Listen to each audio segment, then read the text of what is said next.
Ooh, that was a good one. Whew. Hi. Hi. Hello. We seem so infantile.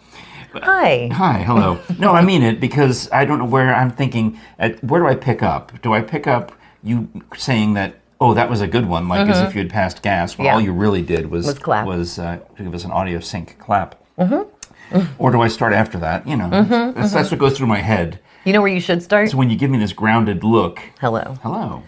Hi, we're Krisha and Frank. That's right. You're watching The Krisha and Frank Show. Thank you. If you would like to support The Krisha and Frank Show, the best thing you can do is subscribe to our YouTube channel. That's even better. That's absolutely You the best. can like our Facebook page. We've got big goals on YouTube. You know, we want to get to tens of thousands of subscribers, Yes. but most people it takes 9 to 10 years for that to happen. Right. So, We're just going to have to make a lot more videos of us just eating.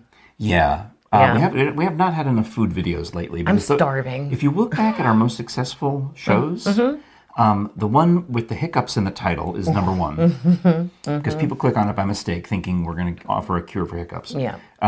Number 2 is, I think, the Ted Bundy, where we go to Alcatraz East. Yep. And number 3 might be the Greenback Diner, where we have that delicious fried Danish. It was So good. that's when food videos would be good. But anyway, Yeah. that would be really helpful. And then thanks to you and your Facebook friends, I'm going to out you. Well, they're not watching. All of the people that I invited to like our Facebook page. That we're mutual friends with. We have well, I think 250 mutual friends. Yes, and I only So- have 600 Facebook friends. So of these 250 people, Yes. that people I invited to like our Facebook page back when we launched it, I've noticed that all of a sudden, since you're back on Facebook and you did the invite all. I did. you I was did just like, I don't care. Forget it. You nuclear optioned it, Yep. invite all, which I have also done. Now all of a sudden I'm getting, oh, so-and-so who you invited to like your page back in September has accepted your invitation to like your page now in March. Hello. You know. And I think, oh, I wonder what I have in common with that person. Oh, yeah. Krisha invited them. Okay. But you can also go to krishaandfrank.com. That's where you can find links for our merch. Yes. And soon I'll have some sweatpants. I wish they were here already. too. I mean, I tried to figure out, there's a way on the I thought there was. When we first joined Teespring, there was a way for me to start the print cycle. But I think once I started it, then it's every 3 days. Right. It goes to print. Which is and fine. I ordered some merchandise for a family member. And It got here. well, actually, I ordered some other merchandise for another family member. And it's weird because it ended up being in 2 shipments. Right. You know, I'm like, it's all the same. I think that they're coming from different manufacturers, is what I'm suspecting. Yes. Teespring probably outsources to different manufacturers, which means T-shirts, sweatshirts come from one place. It seems like it goes a lot faster than if you order a specialty item. I noticed our friend Maureen at the barn bought a mug. Thanks, Maureen. Tanya Cinnamon bought socks. That's so cool. not that And I they're need going to- away soon, and not because of us. I think that was an error in the way I had originally set up the Teespring. I think I turned that off. Okay. I think every time somebody bought something, it started a countdown timer Oh, okay. to goal achieved. Because when I noticed it made it look like it was going to take away your sweatpants. I'm like, I can't have that. No, we can't have. We probably should redesign them for the people who don't want the arrow up the Yeah, I'll do that. the sleeve. What would you call that area? of We're the straight body? through your underpass. Yeah, we don't want that. Right. So anyway, that's our merch talk. Yeah. So, what were we talking about? At the end of yesterday, we were talking about creepy people who stalked us at radio, on old media, radio, Yeah, not and- new media. You get different creeps on new media, but it's not a new phenomenon. We were more prepared for it. Yeah. When we started going on social media, we're like, well, Oh man. there's just more of them, but it's really no different than the jerk who calls the request line, or Crazy Elizabeth who shows up in her E.T. costume at the Halloween party, and my wife gets freaked out that this woman wants to marry me and move in with me. Gives me a 3-page handwritten letter. I need to hear that story. And That was the story. Okay, we've heard that story. Cool. No, from way back, I still have friends in my life because when I was 14 and 15, I was obsessed with radio. And I was that nerd kid. I would take I had a dual cassette boombox. I would take a blank tape and I would hit record, and then I would hit pause record on the second one. and I would turn on the nighttime because that was when like top 40 station, the 7 p.m. slot. That was big time. Multiple things would happen. First of all, that's where you play the new songs. Mm-hmm. The new songs debut in the night shift because that's when the kids are listening, and you don't have to worry about you're at work listening. Mm-hmm. And also, you'd have some kind of countdown feature, which is easily predictable if you're trying to record. What was the Toddzilla did like the top 5 or top 5 at 9 or something? Well, they change it every time a new program director comes in. Yeah. The first thing they do is they change the stupid night countdown. If it was at 7, now it's at 8. If it was at 9, now it's at 7. If it was at, whatever it is, it's just stupid. But he would do like a battle, like he had Star Wars! Star Wars! This is Toddzilla! That's what it's time was. for Star Wars! We're going to play 2 songs against each other. And one would win and go in and play again the next night, and one would lose and go away. And that's how you would test your new music. It really was a trick to see if the song was worthy of airplay. But I still have my friend Tony. He used to work weekends at B97.5, and he worked at WOT for a long time. When I first moved to Tennessee, he was a salesman at the station, my first station. Yeah, not WOT, but it was something UTK. else. UTK. But he is still a friend of mine. Yeah. We actually went on a date. Recently? Sorry, I'm just outing you, Tony. No, a long time ago, like pre-COVID.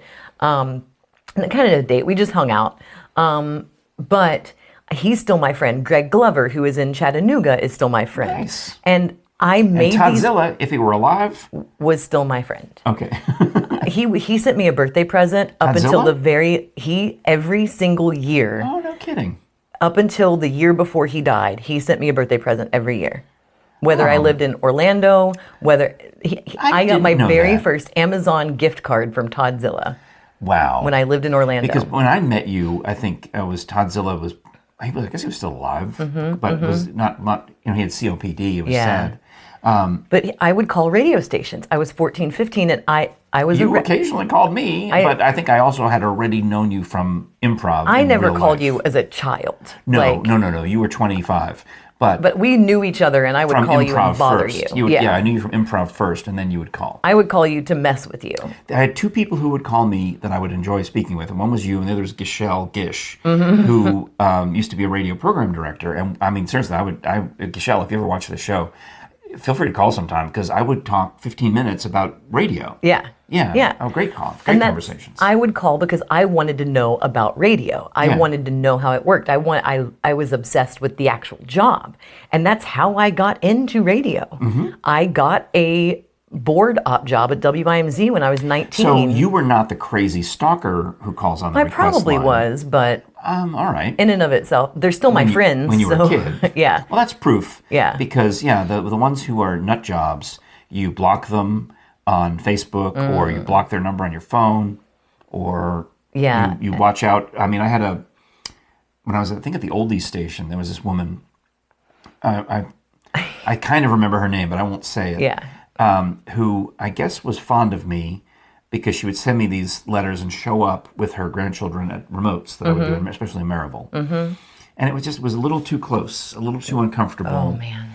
And then when I started my blog, I would get these hateful comments from someone with the same name or similar name, and it freaked me out. Yeah. Like, why? I don't understand. I thought I was nice to you at the pavilion in Maryville, but then I'm getting these hateful comments from you on the blog. It's very weird. I think social media really changed the game, because initially, like if you're in radio or if you're in television, people would come to your remotes and they would call you and occasionally show up at the radio station.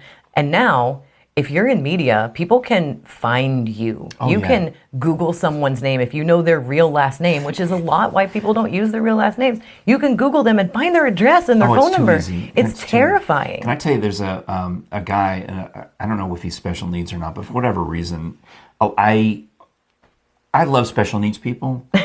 You know what I mean? Right. I think they deserve respect, and I don't go out of my way to treat them differently. Right. I just talk to them. Right. So occasionally, there's a couple of guys who would come to these radio events that I'd have. And there's one guy who calls me Murph.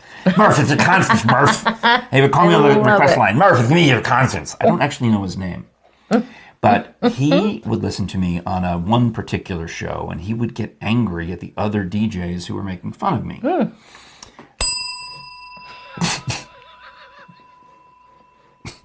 So Like, for example, one time I think it was a 4th of July, I get called and I must to come over to the other station's booth because this crazy guy, and they're like, and their staff is freaking out, and I come over and it's Murph, it's me. And I'm like, and I just talk to him like, oh yeah, let me tell you, good blah, guy, blah, blah. And we go for a walk.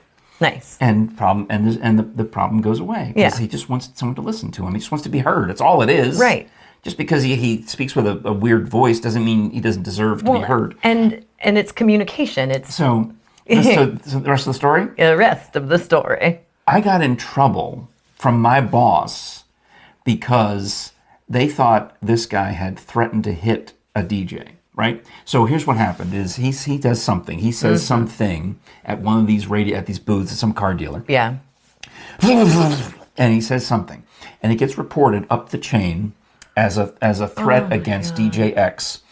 And I get blamed for it. Egos and I get blamed for it because this guy was trying to protect me. The quote unquote threat was trying to protect me. So I'm blamed somehow for this. Okay. So I have to fill out, write a memo and fill out stuff and say, no, it's okay.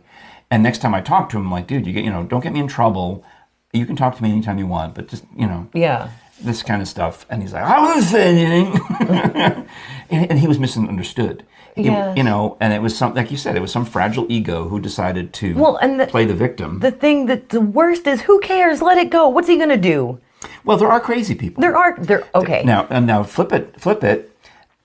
This particular guy, harmless, but you can tell the difference. But there also, I know a DJ who, or was it somebody who showed up? Somebody showed up at a radio station parking lot with a crowbar and smacked a car in the parking lot, and they don't know why, but they assume that they thought it was a DJ car. I was there when it happened. So was that real? Yes. But what if it was just a crazy ex-wife or a jolted girlfriend? What if it had nothing to do with the DJ? A crazy mistress, or it could have been one of the other buildings in that complex. It could have been one of the other buildings in that complex. It could have been someone who was not on the air that worked in that building. There's plenty of crazy people. Just because the one high-profile person assumes it's a threat against them doesn't mean it is. We had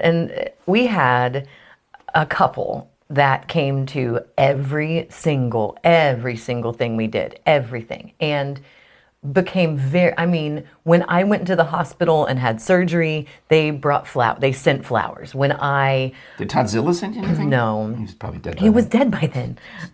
No, but they were listeners. That's all they were. They were listeners. Which is nice. That's with no listeners, with no audience, there's no show. But they would bring food.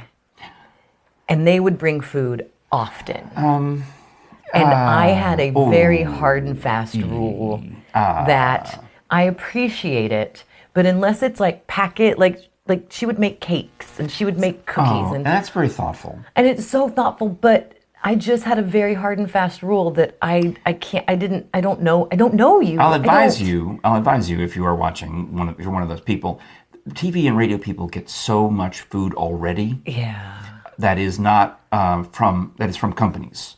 Yeah. There are. Remember all the fast food burgers? I had to eat a Taco Bell breakfast taco one time, and it was awful. We had.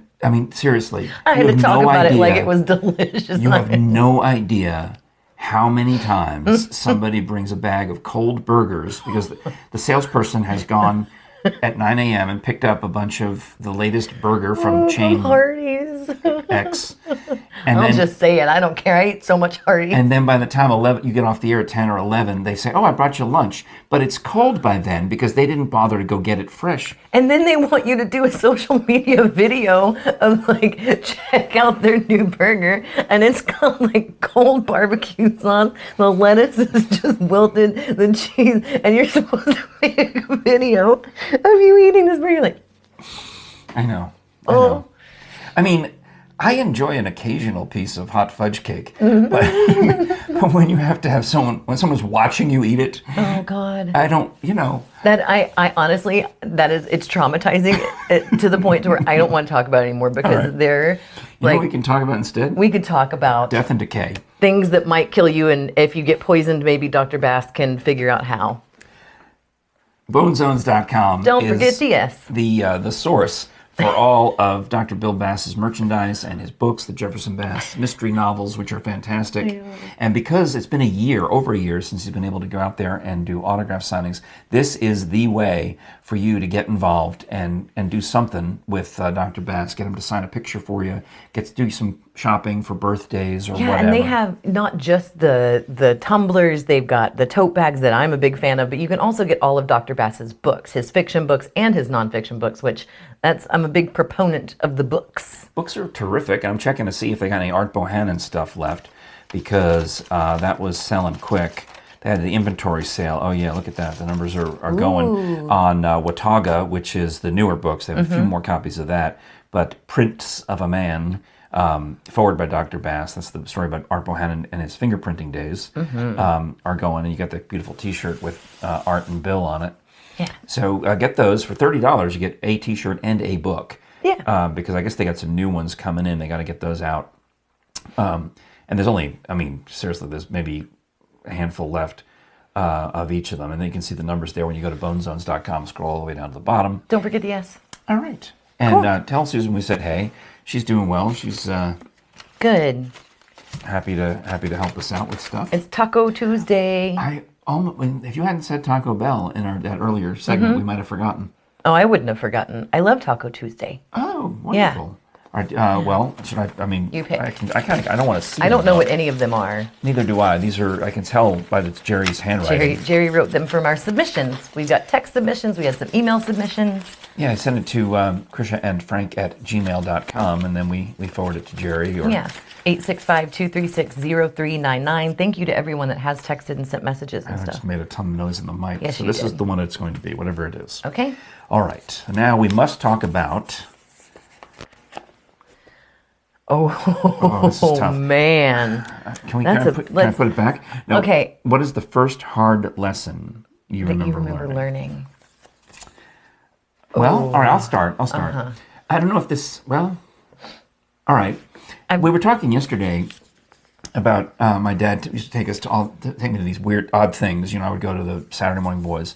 He also used to take me to fun things. Yeah. Like the Mets games, New York Mets. Yeah. And the New York Giants football. And so here I am at the Mets game. We're hanging out. He's always got like the best seats because he gets them from Pan Am. He's a PR guy. He has the good seats. We'd go over and he'd introduce me to some politician who he knew from when he worked for the governor. As somebody. Hey, I want you to meet Louis Lefkowitz. Okay. Like, I don't know who that is. In fact, that name popped into my head. It's blowing your mind. Yes, but there was some guy who was a big deal in New York named Louis Lefkowitz, and Dad takes me over to meet him. He's sitting over there on the third base side. All right. We're behind home plate. Yeah. But that's not like me going to a KJ's game and meeting my dad's funeral home friends. But it is. It's the same. Because any of these old newspaper guys or politicians that my dad would cover when he covered politics. Yeah. Before he went into PR. Yeah, so that was him was fun. Well, anyway, there's some commotion at the Mets game. And these guys are making a joke about everyone's not paying attention to the game. They're paying attention to this busty woman. Oh, well. Right? Yeah. And somebody says something, and I think it's hilarious, and I recap it to my dad in the car ride on the way home. Oh. And he says, it's funny. Well, that's funny. So then there's a dinner party. Why do I feel like this is going in the direction of oh fudge? Yeah. So there's a dinner party. Well, it's actually, it's not quite that bad. Right. And maybe his brother's there or whomever, but there's some people. It's like all grown-ups. And Frankie, why don't you come tell that funny story about what happened at the Mets game? Frankie's the performer. And I bombed. I put too many details into the setup of the story. Oh, no. Describing in excruciating detail, like I just did, of all of the, how these people are. And it was down, and I'm giving you like how many yards deep it was because there's a sign that says 375. That was 375 yards. That was excruciating detail to the point where there's no comedy left. And when I get to the punchline about, it's just some broad with a 44, it's boom. And it's, my mother and her friends are horrified anyway. Right. And my dad's disappointed in me because I have failed at joke telling. And he had already told me at one point in my life that he thought I had a sense of humor. And now I've like, I'm not funny. I blew it. But I took it as a hard lesson because I thought, well, what did I do wrong? Because now you never go into like long exposition before a punchline. No, you learned that bombing is part of life. And you're going to bomb way more times than you're going to succeed. Yeah. But when you succeed... Yeah, you have to learn to... In fact, that's what we practice sometimes is you practice bombing, so you learn how to recover from it, not how to not bomb, how to recover from the bomb in comedy. Well, we're just going to stop at your story, though, because I honestly, I can't think of one. Too many hard lessons? I can't think of one. I mean, I can think of when I tried to run away from home. Yes, if you put an age cap on it, we don't need to hear anything from the past 5-10 years. Right, because Vince said the first hard lesson you learned, and oh, buddy, you don't want to hear that one. But I will actually talk about, I'll just quickly say a recent hard lesson that I've learned is that you can start over, you can change your life. But the hard lesson I learned, and I actually just told my friend Jen this over lunch, my birthday lunch with her, my thinking when I'm like, I'm embarking on the new life, I'm gonna make these changes and do these things, I think my natural inclination would be like, well, I've decided it, so it's done. Okay. And the last 2 years takes more work than have been a hard lesson of no, it will not be a fast process. So I've learned in a good way to have patience with myself and with life. So well, I mean, you slow me down when I get antsy about like YouTube subscribers. Like, how come we're not at 1,000 yet? It's been 6 months. It's not even been 6 months. We should do something on our 6-month anniversary. We should. It'll be March 21st. We should. Did you hear the time that I mentioned you on the air? I was playing September by Earth, Wind, and Fire. Recently? Yeah. No. Well, actually, I know you didn't hear it, but it doesn't matter. I was in an audition because you thought my audition was later than it was. Well, this was a different time. Oh, okay. But I had the song September came on. I haven't played it on the radio in a very long time. And I was excited about it. And I was thinking about what it sings. And it says, it's something about, do you remember? Do you remember? The 21st night of September. And I said, you know what? That's the day we launched. Podcast. Yeah, the podcast, the Krisha and Frank Show, launched by coincidence. I wish I had thought of it at the time. Do you remember? That we started our show on September 21. So now every time Earth, Wind, and Fire plays... Yeah. It's us. Take that, other podcasters. We are Earth, Wind, and Fire. You can't claim that. Suck it. Because only 10,000 million podcasts started on that day. And I think they started 2 a minute. Oh, wow. Gosh. Worldwide, yeah. All right. Well, cheers to your Tuesday. Thank you for the Taco Tuesday topic. Yeah. Again, please subscribe to our YouTube. Find everything at krishaandfrank.com. And tomorrow... Well, I don't know. Maybe if you could subscribe to Audible between now and then, you could listen to us on Audible Pod. Ooh, yes. audibletrial.com/KrishaandFrank. You get 30 days free. In that 30 days, you get a free download that you get to keep forever and ever, no matter what you decide. Then after 30 days, you can say, I don't want this. Or you can say, I do. We think you'll say I do. Yeah. We think. That's why. I mean, why would we sign Just consider it a temporary proposal. That's what we thought. I mean, that's what we're talking about tomorrow. Okay. When you and Jerry. Oh, the story Jerry slipped to me. Oh, that's what we're talking about tomorrow. No. I need to block my children from listening to this episode. Oh, no, they have to listen. Okay. No. Have a great Tuesday. I waved. Okay, bye. Fudge.